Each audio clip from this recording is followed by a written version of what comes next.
Hi dears, welcome back. അപ്പോൾ ഇന്നത്തെ പുതിയൊരു വീഡിയോയിലേക്ക് എല്ലാവർക്കും സ്വാഗതം. ഇന്നത്തെ റെസിപ്പി റവ വെച്ചിട്ട് നമുക്ക് പെർഫെക്റ്റായിട്ട് തയ്യാറാക്കിയെടുക്കാൻ പറ്റുന്ന ഒരു കേക്ക് റെസിപ്പിയാണ്. അപ്പോൾ നിങ്ങൾ സ്കിപ്പ് ചെയ്യാതെ തന്നെ വീഡിയോ ഒന്ന് കാണാൻ ശ്രമിക്കുക. ഇതിൽ എഗ്ഗോ മൈദയൊന്നും ആഡ് ചെയ്യണില്ല. വൈകുന്നേരങ്ങളിലൊക്കെ നമുക്ക് പെട്ടെന്ന് തന്നെ തയ്യാറാക്കിയെടുക്കാൻ പറ്റുന്ന റെസിപ്പിയാണ്. അപ്പോൾ അതെങ്ങനെ ഉണ്ടാക്കണമെന്ന് നോക്കിയാലോ. അതിന് വേണ്ടിയിട്ട് ഞാനിവിടെ ഒരു കപ്പ് റവ എടുത്തിട്ടുണ്ട്.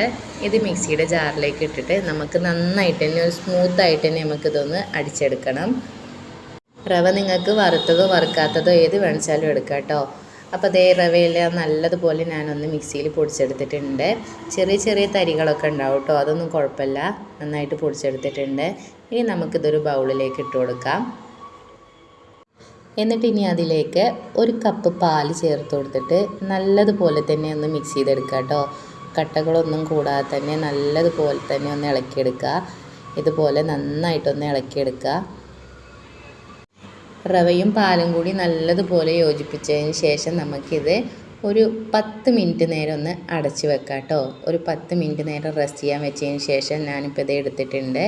അപ്പോൾ അതേ 10 മിനിറ്റിന് ശേഷം ഒന്ന് നോക്കിയപ്പോൾ ഈ ഒരു രീതിയിലാണ് കിട്ടിയിട്ടുള്ളത്. എന്നിട്ട് നമുക്കിതിലേക്ക് ഈ ഒരു കട്ടിയല്ല വേണ്ടത്. അതിന് വേണ്ടിയിട്ട് നമ്മൾ ഒരു 1/4 കപ്പ് പാൽ കൂടി ചേർത്ത് കൊടുക്കുന്നുണ്ട് കേട്ടോ. എന്നിട്ട് വീണ്ടും നല്ലതുപോലെ ഒന്ന് മിക്സ് ചെയ്ത് കൊടുക്കുക. എന്നിട്ട് അതേ അളവിൽ തന്നെ നമുക്കിതിലേക്ക് റീഫൈൻഡ് ഓയിലും കൂടി ചേർത്ത് കൊടുക്കുക കേട്ടോ. അതായത് സൺഫ്ലവർ ഓയിലാണ് ഇവിടെ ചേർത്തിട്ടുള്ളത്. മണമില്ലാത്ത ഓയിൽ തന്നെ നമ്മളിതിലേക്ക് ചേർക്കാൻ നോക്കുക. എന്നിട്ട് നന്നായിട്ട് തന്നെ ഒന്ന് മിക്സ് ചെയ്ത് കൊടുക്കുക കേട്ടോ. ഇനി ഇതിലേക്ക് ഒരു ടീസ്പൂൺ ബേക്കിംഗ് പൗഡർ ചേർത്ത് കൊടുക്കുക. ഒരു 1/4 ടീസ്പൂൺ ബേക്കിംഗ് സോഡയും ചേർത്ത് കൊടുത്തിട്ട് വീണ്ടും നന്നായിട്ടൊന്ന് മിക്സ് ചെയ്ത് കൊടുക്കുക. ഇതുപോലെ മിക്സ് ചെയ്ത് കൊടുത്തതിന് ശേഷം ഇതിലേക്ക് നമുക്കൊരു നല്ലൊരു ഫ്ലേവറിന് വേണ്ടിയിട്ട് ഒരു 1/2 ടീസ്പൂൺ വാനില എസൻസ് ചേർത്ത് കൊടുക്കാം. വാനില എസൻസ് ഇല്ല എന്നുണ്ടെങ്കിൽ ഏലക്കാപ്പൊടി ചേർത്ത് കൊടുത്താലും മതിയാവും. എന്നിട്ട് അതിലേക്ക് മധുരമൊക്കെ ഒന്ന് ബാലൻസ് ചെയ്യാൻ വേണ്ടിയിട്ട് ഒരു പിഞ്ച് ഉപ്പ് കൂടി ചേർത്ത് കൊടുക്കാം. എന്നിട്ട് ഞാനിവിടെ 1/2 കപ്പ് പഞ്ചസാര പൊടിച്ചതാണ് എടുത്തിട്ടുള്ളത്. 1/2 കപ്പ് പഞ്ചസാര പൊടിച്ചത് എടുക്കുക. എന്നിട്ട് ഇതേപോലെ കുറേശ്ശെ ആയിട്ടിട്ട് നമുക്ക് നല്ലതുപോലെ തന്നെ ഒന്ന് മിക്സ് ചെയ്തെടുക്കുക കേട്ടോ. ഇതുപോലെ കട്ടകളൊന്നും കൂടാതെ നന്നായിട്ട് തന്നെ ഒന്ന് മിക്സ് ചെയ്തെടുക്കുക. ഈ ഒരു ടൈമിൽ നമുക്ക് വേണിച്ചാൽ ഡ്രൈ ഫ്രൂട്ട്സ് ഇതിൽ ചേർത്ത് കൊടുക്കുക കേട്ടോ. ഞാനിവിടെ കുറച്ച് കറുത്ത മുന്തിരി ചേർത്ത് കൊടുത്തിട്ടുണ്ട്. എന്നിട്ട് വീണ്ടും ഒന്ന് മിക്സ് ചെയ്ത് കൊടുത്തതിന് ശേഷം ഇനി നമുക്കിത് ഒരു കേക്ക് ടിന്നിലേക്ക് ഒഴിച്ചു കൊടുക്കാം കേട്ടോ. അപ്പോൾ കേക്ക് ടിന്നിലേക്ക് ഒഴിച്ചു കൊടുക്കുന്ന ടൈമിൽ നമുക്ക് അടിയിൽ പിടിച്ചാതിരിക്കാൻ വേണ്ടിയിട്ട് ഞാനിപ്പോൾ ഇവിടെ ബട്ടർ പേപ്പറാണ് യൂസ് ചെയ്തിട്ടുള്ളത്. നിങ്ങൾക്ക് വേണമെന്നുണ്ട് വെച്ചാൽ ഓയിൽ സ്പ്രെഡ് ചെയ്ത് കൊടുക്കാം. അതിൻ്റെ മുകളിലായിട്ട് കുറച്ച് മൈദ കൂടി ഒന്ന് സ്പ്രെഡ് ചെയ്ത് കൊടുക്കാവുന്നതാണ് കേട്ടോ. ഇനി നമുക്കിതിൻ്റെ മുകളിലായിട്ട് കുറച്ച് ബദാം ഞാൻ ഇതുപോലെ ചെറുതായി കട്ട് ചെയ്തിട്ട് ഇട്ട് കൊടുക്കുന്നുണ്ട്.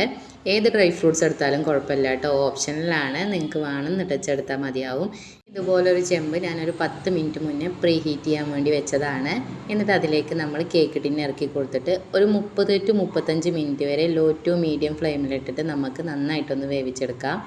അപ്പോൾ അതേ ഒരു 35 മിനിറ്റിന് ശേഷം നോക്കിയപ്പോൾ കേക്കൊക്കെ ഉള്ളൊക്കെ നല്ലതുപോലെ വെന്ത് വന്നിട്ടുണ്ട്. ചൂടാറിയതിന് ശേഷം നമുക്ക് കേക്ക് ടിന്നിൽ നിന്ന് മാറ്റാവുന്നതാണ് കേട്ടോ.